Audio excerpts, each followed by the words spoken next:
हजारोंच्या काळोखाला ज्यांच्या एका शब्दाने चिरले, त्यांच्या घामाने इथल्या मातीचेही नशीब फिरले.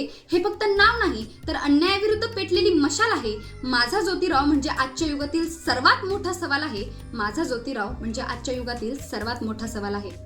व्यासपीठ तसेच स्क्रीनच्या पलीकडे बसलेल्या सर्वांना नमस्कार. मी Kumari Neha Bajrang Jadhav, doctor D Y. Patil college of engineering and technology, Kasaba Bawada, कोल्हापूरची विद्यार्थिनी. आज तुमच्यासमोर माझा विषय मांडते.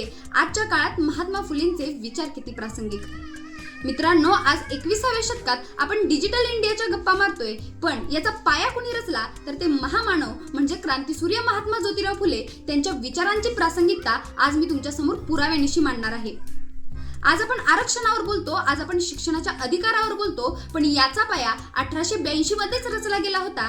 ज्यावेळेस ब्रिटिश सरकारने हंटर कमिशन भारतात आणलं, त्यावेळेस ज्योतिराव फुले हे एकमेव व्यक्ती होते ज्यांनी याला कडाडून विरोध केला. त्यांनी हे पुराव्यानिशी सिद्ध केलं. ते म्हणाले की सरकार, तुम्ही जनतेकडून जो टॅक्स गोळा करता त्यातले 100 रुपये हे इथल्या शेतकऱ्याच्या घामाचे आहेत, पण त्यातला 1 रुपया देखील तुम्ही शेतकऱ्याच्या मुलाच्या प्राथमिक शिक्षणावर खर्च करत नाही. हा 100.1 चा विदारक रेशो महात्मा ज्योतिराव फुलेंनी जगासमोर मांडला. त्यांनी तेव्हाच ठणकावून सांगितलं होतं की जोपर्यंत लहान मुलांचं प्राथमिक शिक्षण हे सक्तीचं आणि मोफत म्हणजे कंपल्सरी आणि फ्री होत नाही, तोपर्यंत या देशाला स्वातंत्र्य मिळणार नाही. आपण ज्याला RTE म्हणतो, याची मुळं आपल्याला या हंटर कमिशनच्या साक्षीत पाहायला मिळतात. ज्यांनी सिंहगडाच्या पायथ्याशी जन्म घेतला पण जगाला समतेची गर्जना ऐकवली, आपण त्यांना महात्मा म्हणतो. पण त्यांच्या विचारांची सांगड घालत असताना या महात्मा शब्दाच्या मागे किती रक्ताचं पाणी झालंय याचा हिशोब आपण मांडायला हवा. उदाहरण 1. मित्रांनो, फक्त आकडेवारी लक्षात घ्या. 1848 मध्ये ज्योतिरावांनी जेव्हा पहिली शाळा काढली, त्यावेळेस पुण्याच्या साक्षरतेचा दर काय होता? पुरुषांची साक्षरता ही फक्त बोटावर मोजणे इतकी, तर महिलांची 0%. त्यावेळेस शास्त्र असं सांगत होतं की बाईनं जर अक्षर वाचलं तर तिचा नवरा मरेल, आणि अशा काळात त्यांनी सावित्रीबाईंच्या हातात पाटी पेन्सिल दिली. उदाहरण 2. ज्योतिरावांनी जेव्हा व्हिक्टोरिया राणीच्या नातवाच्या दरबारात 1882 मध्ये प्रवेश केला शेतकऱ्याच्या वेशात, त्यावेळेस सगळे लोक हसले होते, पण ज्योतिराव कडाडले होते. ते म्हणाले की हा फक्त माझा वेश नाही तर माझ्या देशातल्या 70% जनतेचा देश आहे. जोपर्यंत या फाटक्या अंगाला ठिगळं चढत नाही, तोपर्यंत तुमच्या सुटाबुटातल्या संस्कृतीला अर्थ नाही. मित्रांनो, आज 2026 मध्ये आपण जगत आहोत. आजही आपला शेतकरी राजा संकटात आहे. आजही आपल्या ज्योतिरावांचा बळीराजा हा शेतात राबतोय. तेव्हाच ज्योतिरावांनी सांगितलं होतं की कष्टाचं मोल करा, जातीच नाही. उदाहरण 3.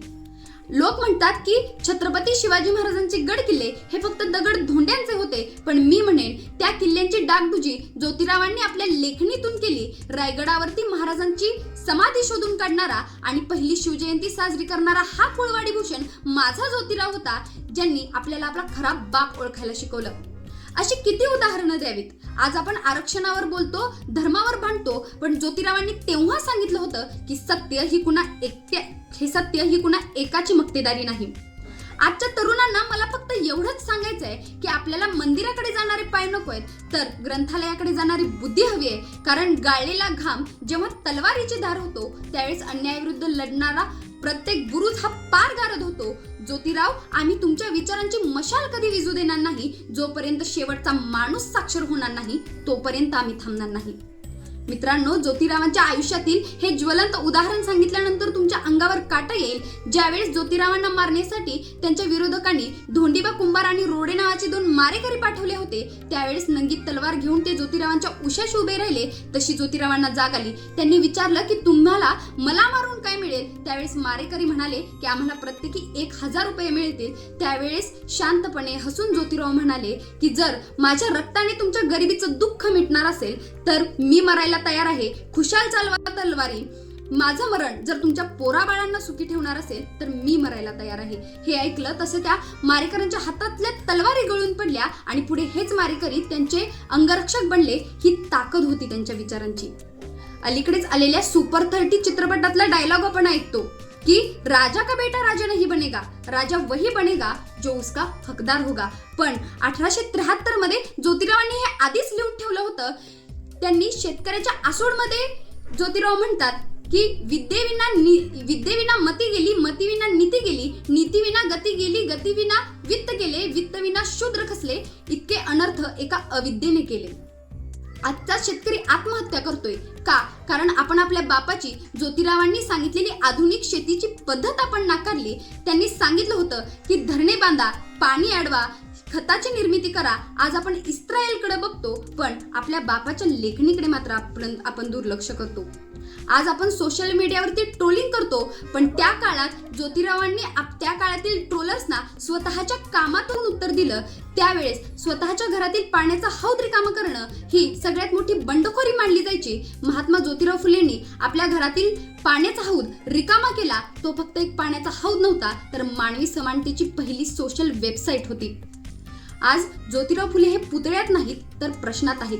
ज्यावेळेस एखादा तरुण अंधश्रद्धेच्या विरोधात प्रश्न विचारतो, त्यावेळेस ज्योतिराव जिवंत होतात. ज्यावेळेस एखादी मुलगी जिद्दीने कलेक्टर किंवा इंजिनियर होते, त्यावेळेस सावित्रीबाईंची स्वप्न पूर्ण होतात. इतिहास सांगतो की डोंगर फोडणारे अनेक झाले, पण मातीच्या काळजातून माणुसकीचा पाजर फोडणारे फक्त ज्योतिराव झाले.